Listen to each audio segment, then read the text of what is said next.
Creuse Active sur France Bleu Creuse. Il est 6h22. Je vous rappelle que dans Creuse Active, cette semaine, nous découvrons Jean Chappert. Il est ingénieur thermicien.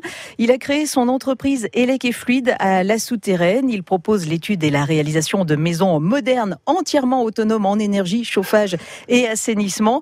Et on le retrouve au micro de Martial Portail.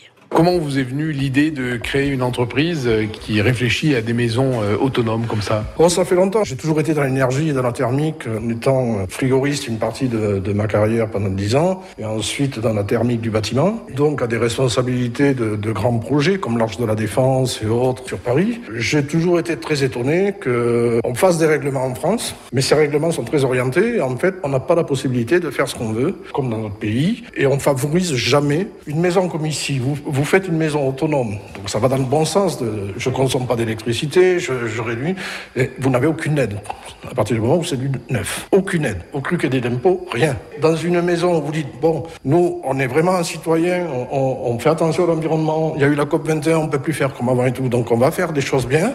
Eh bien, vous n'avez rien. Il y a une incompréhension là, du coup, alors. Il y a une incompréhension et en même temps compréhension. C'est-à-dire que à partir du moment où on fait de la réglementation, cette réglementation évolue non pas dans le sens où il faudrait qu'elle évolue, mais dans le sens des intérêts qui vont se retrouver à un moment donné. Des intérêts qui vont être des fois contradictoires et autres, et de nos politiques et des industriels. À partir de là, quand des industriels qui ont des monopoles, qui font beaucoup de lobbying et tout, et qui sont en mesure d'influer sur les normes et sur les directives faites par un gouvernement quelconque, on a ce qu'on a. C'est-à-dire qu'on a quelque chose d'intermédiaire, mais qui ne va pas dans le vrai sens. Voilà. Donc on se retrouve très bloqué très vite. L'autonomie, on nous dit toujours il n'y a pas d'autre alternative. Eh bien si, il y en a une et ça fonctionne, donc je vais le faire. La technique, par elle-même, c'est des techniques qui sont maîtrisables, qui sont maîtrisées depuis un moment. On était les premiers, quand j'ai commencé ma carrière en 1976, nous étions la première nation en termes de panneaux solaires. Ces boîtes-là, et c'est là où j'ai tout compris, moi, ces boîtes-là ont tous été rachetées par EDF, par Total, à l'époque c'était Elf et tout ça, qui ont racheté toutes ces start-up, on dirait aujourd'hui, qui marchaient très bien, on était les numéros 1, et quand ils les ont achetés, ils avaient les brevets. Au bout de 3-4 ans, elles ont fermé les unes après les autres. Il y avait une concurrence par rapport à ce qu'ils faisaient.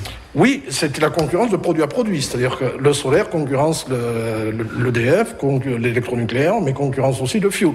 Donc Total et tout le monde a fait son marché, tout le monde, et ils ont fermé.